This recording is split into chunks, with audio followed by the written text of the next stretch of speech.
Well, hola people, konnichiwa, begin bersama Salvian di channelnya Kudetek.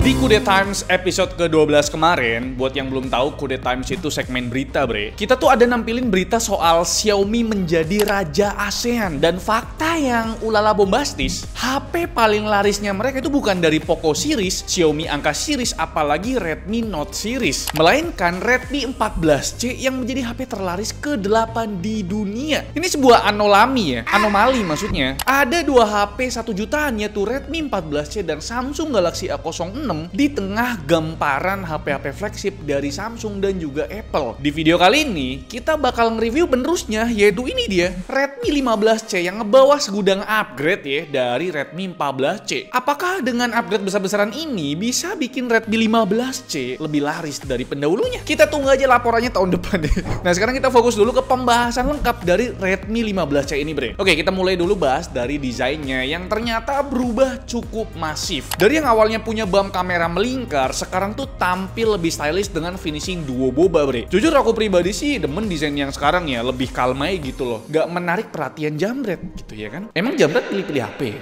Terus desainnya ini, bre, berasa kayak HP mid-range gitu. Jadi ya nggak kelihatan HP murah lah gitu ya. Nah, untuk pilihan warnanya Redmi 15C juga lebih beragam ya. Kita dapat unit test yang warna mint green kayak gini. Terus yang lebih kalem tuh ada yang midnight gray sama dua warna lagi punya finishing gradasi super cantik, yaitu moonlight blue dan twilight orange. Jadi walaupun cuma HP 1 jutaan, dengan opsi warna yang ada, kalian tuh nggak perlu minder buat bawa HP ke acara arisan lah, pengajian lah, ataupun pergerakan rakyat. Demo. Build quality Redmi 15C juga di luar ekspektasi kita ya. Kalau kagak percaya, kalian coba aja langsung dateng ke counter HP buat tes pegang build quality dari HP ini, bre. Ya memang ya bodinya tuh masih full plastik ya, tapi plastiknya ini ya rigid, bre. Kagak ada renggang-renggangnya gimana gitu. Pertombolannya juga solid ya, bukan yang letoy gitu. Ada tuh berita di komunitas tuh tombolnya ngilang ini. Techno common kalau nggak salah ya. Nah, tombol di sini cuma ada di frame bagian kanan, bre. Tombol volume dan tombol power yang include fingerprint scanner ya. Jadi udah ada keamanan ekstra lah. Kalau di frame bagian kiri itu ada slot buat dual SIM card dan juga micro SD. Sedangkan di frame bawah ada port Type-C, lubang speaker sama lubang mikrofon dan lubang kesayangan kita semua, yaitu port jack 3.5 mm. Nah, buat frame atas kosongan aja. Nggak ada lubang speaker karena memang speaker di sini tuh mono, bre. Dan kagak ada infrared blaster yang biasanya tuh jadi ciri khasnya HP-HP-nya Xiaomi Group. Nah, soal durabilitas udah makin mantap dari Redmi 14C karena punya IP rating setara HP mid-range. Ya walaupun memang masih IP64, tapi ini udah lebih dari cukup ya, yang artinya ini tahan debu dan tahan percikan air kayak misalkan hujan gerimis atau tumpahan air. Tapi perlu diinget ya, tidak bisa diajak berenang ya, jangan sampai kalian rendam gitu loh, cobaan malah dicobain gitu loh. Nah, soal dimensi, Redmi 15C udah makin tipis dari Redmi 14C, 7,9 mm berbanding 8,2 mm.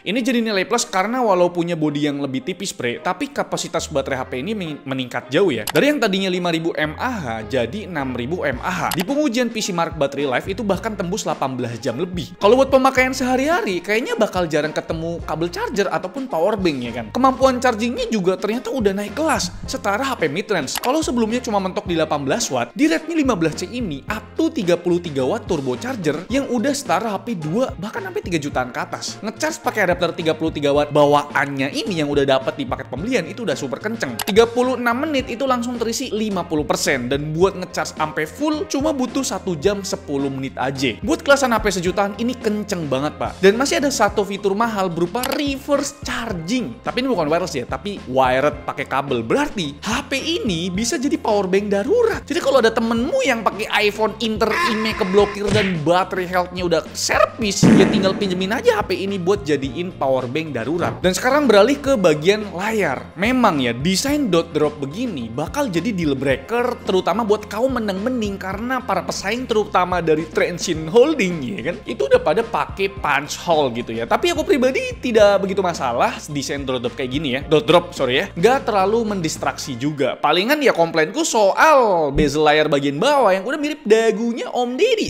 Ini bukan Om Deddy Irfan ya. Mohon maaf Om. Tapi Deddy Corbuzier ya. Memang belum setipis dagu kompetitor terutama dari Transsion. Nah, soal spesifikasi layarnya itu masih pakai panel IPS yang ukuran ukurannya tuh udah setara tablet di 6,9 inci ya Pak ya. Dengan resolusi HD Plus dan refresh rate-nya untungnya udah 120 Hz. Apa itu 90 Hz ya? Nah, buat kualitas panelnya surprisingly tidak begitu wadidaw. Bahkan ini lebih dari cukup buat sekedar Netflix-an karena punya coverage gambut di 88% sRGB. Angka minimum brightness-nya juga sangat redup mirip panel AMOLED. Dengan kecerahan tertinggi tembus di 423 nits buat penggunaan di indoor. Terang juga ini Pak, ini di indoor loh. Kalau di outdoor lebih terang lagi. Kalau buat akurasi warnanya memang belum yang akurat banget ya. Rata-ratanya tuh masih di atas 3 delta E. Jadi ya jangan ngarep ini akurat banget layarnya. Nah, sekarang kita bahas soal kamera kali ya. Seperti HP sejutaan lainnya, dua boba ini cuma pemanis aja. Soalnya yang beneran kamera itu cuma ada satu lensa doang, bre, yang beresolusi 50 megapiksel bukan f1.8. Nah, buat hasil potretnya ya masih boleh lah buat driver online, foto titik penjemputan, atau buat kurir ekspedisi ngefoto paket yang nyangkut di genteng karena lemparnya terlalu kuat gitu ya. Sedangkan buat kamera selfie-nya agak kena sunat sih dari pendahulunya, bre, karena sekarang cuma dikasih lensa 8 megapiksel. Nah, buat kemampuan videonya ya tentu standar HP 1 juta aja ya, cuma mentok di 1080p 30 fps. Di kamera belakang ini udah ada fitur autofocus yang responnya lumayan cepet. Dan berikut untuk sampel foto sekaligus videonya dari Redmi 15C.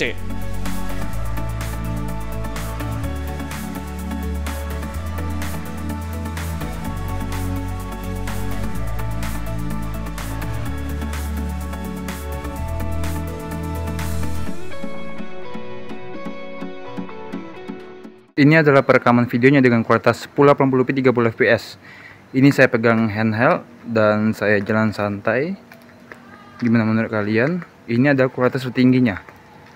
Ini kita coba lari kecil ya.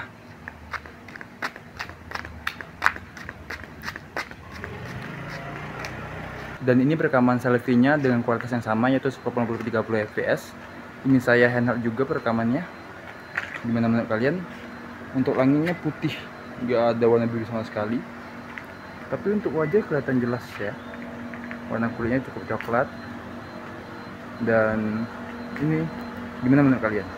Sekarang berlanjut membahas spesifikasi dari HP ini. Ini HP pakai chipset yang umurnya udah setengah dasawarsa alias 5 tahun. MediaTek Helio G81 Ultra yang skor Antutunya itu masih di bawah 300.000, bre. Buat RAM sama storage-nya yang masuk ke pasar Indonesia ada dua opsi nih. Yang RAM-nya 6/128 dan ada juga yang RAM-nya 8GB dengan storage 256GB. Tentu storage di sini masih pakai eMMC dengan transfer speed sekitar 300 MB/s. Buat yang mending-mendingin sama A07, ini udah ada NFC-nya bos. Dan for your information, storage-nya tuh masih bisa kita expand pakai micro SD sampai kapasitasnya 2 TB. Kalau kalian tanya, bisa apa Helio G81 Ultra di tahun 2025 ini bang? Ternyata ya masih bisa buat ngedit video, bre. Ini kita coba tes render video 1080p durasinya 1 menit di aplikasi KineMaster. Itu bisa kelar dalam waktu 32 detik aja. Ini ajib juga nih ya chipset Majapahitnya ini ya. Kalau buat performa gamingnya, kita ada 3 sampel game yang udah kita tes. Pertama buat main Mobile Legends, kalau buat sebatas seru-seruan masih bisa sih ya. Tapi kalau buat kompetitif memang agak ngos-ngosan. Lihat aja grafiknya. Tiap ada team fight pasti FPS-nya berantakan. Bahkan bisa drop sampai di bawah 30 FPS yang mana itu nggak nyaman buat standar game kompetitif. Suhu permukaannya sih masih aman ya. Area layar mentok di 39 derajat Celcius dan area backdoor-nya di 38 derajat Celcius. Sedangkan buat konsumsi baterainya buat main 30 menit itu berkurang sekitar 6%, bre. Nah, game kedua nih agak berat ya grafiknya, itu HOK. Ya relatif mirip lah sama game Mobile Legends tadi. Bahkan rata-rata FPS di sini lebih rendah, bre. Cuma dapat 47 FPS dengan drop FPS yang cukup dalam sampai di bawah 30 FPS. Kayak di game Mobile Legends tadi ya. Suhunya pun mirip ya, sisi layar di 39 derajat sedangkan backdoor-nya lebih adem di 38 derajat Celcius. Buat konsumsi baterainya pun sama aja. Main 30 menit sama-sama berkurang 6%. Dan game ketiga ada PUBG Mobile. Di HP ini cuma mentok frame rate ultra alias 40 FPS. Rata-rata FPS yang didapat di ya 37 FPS lah. Yang selama 30 menit permainan beberapa ngalamin frame drop terutama kalau lagi fight tembak-tembakan gitu loh. Suhu permukaan di game ini udah mulai menghangat, bre. Sisi layar tembus 41 derajat dan sisi backdoor-nya di 40 derajat Celcius. Dengan konsumsi baterai ya sama sekitar 6% juga untuk 30 menit permainan. Genshin dites nggak bang? Aduh, G81 Ultra lo bro. Lu yang bener baik lah. Oke, sekarang kita lanjut aja bahas operating systemnya. Di sini ya masih pakai HyperOS 2 ya, basisnya itu Android 15 yang dijanjiin sih Android update tembus 4 tahun. Ini udah mirip-mirip Samsung nih rasanya nih ya. Dan security patch-nya sampai 6 tahun nggak tuh? Ya nggak nyangka sih ya, HP sejuta juta udah se-future proof ini, bre. Kalau buat user interface-nya dan user experience-nya si HyperOS ini, jujur aja bukan seleraku pribadi sih ya. Bloatware-nya yang didapat juga lumayan banyak dan masih banyak iklan, terutama di aplikasi-aplikasi bawaan. Apalagi nih kalau ditarik di notifikasi, sudah pasti banyak iklannya. Tapi memang sebenarnya bisa dinonaktifkan sih. Dan terakhir kita mau bahas fitur-fitur yang mungkin terlewat ya. Mulai dari ada NFC-nya dong. Ini fitur eksklusif di kelasan HP sejutaan, Pak. Soalnya di Galaxy A07 itu belum ada fitur sepenting ini. Menurutku pribadi, bre, fitur NFC itu udah menjadi kewajiban ya. Soalnya, bre, sekarang tuh yang top up e-money itu bukan cuma warga Jabodetabek doang. Sekarang, bre, orang Medan udah punya tol, orang Pekanbaru udah punya tol, orang Palembang, orang Balikpapan, orang Samarinda, bahkan orang Makassar juga udah pada punya tol. Nah, e-money-nya juga bukan cuma buat bayar tol doang. Di daerah-daerah yang dinas perhubungannya waras ya, mereka nyediain bus kota yang biasanya bisa bayar pakai e-money, macam Trans Jateng, Trans Banyumas di Jawa Tengah, atau Trans lainnya. Trans Patriot di Bekasi juga udah bisa ya. Intinya sih fitur NFC udah sepenting itu, bre. Coba dah kalian yang dari daerah pada absen, bang, gue daerah ini emang butuh NFC gitu ya, coba absen di kolom komentar. Penting gak NFC ini ya kan? Soal konektivitas, SIM cardnya masih terbatas di koneksi 4G yang memang mayoritas wilayah Indonesia masih mentok di 4G aja. Kalau buat WiFi udah pasti cukup lah ya, Wi-Fi 6 dan Bluetooth-nya versi 5.4. Nah, sekarang kita masuk kesimpulan. Setelah nge-review menyeluruh tadi, apakah Redmi 15-nya bisa meneruskan kesuksesan sang kakaknya yang bisa masuk top 10 best seller smartphone global? Ya menurutku sih bisa-bisa aja, apalagi kalau kita lihat upgrade yang didapatkan ada di poin-poin krusial buat pasar HP sejutaan. Kayak misalkan baterai, Pak, ya ini baterai jumbo banget di 6000 mAh, kecepatan chargernya yang udah meningkat di 33 watt. Terus durabilitasnya juga udah improve karena punya IP rating IP64. Dan terakhir, ada fitur NFC yang buat keseharian itu penting sekali ya. Dan for your information, pesaing langsung dari Redmi 15C ini sudah jelas A07 yang belum punya NFC gitu loh. Nah, menurutku sih 4 poin tadi udah cukup lah. Jadi senjata utama Redmi kembali masuk ke top 10 best seller smartphone global. Apakah A07 juga bakal nyusul gitu ya? Cuma modal G99 dan UFS? Ya, kita diskusi aja di kolom komentar. Kalau kalian pengen coba bandingin, ya ngomong lah di kolom komentar. Itu dia, bre, videonya. Like video ini kalau kalian suka, dislike kalau kalian jelek banget, dan jangan lupa untuk tekan tombol subscribe warna putih karena bukan warna merah lagi.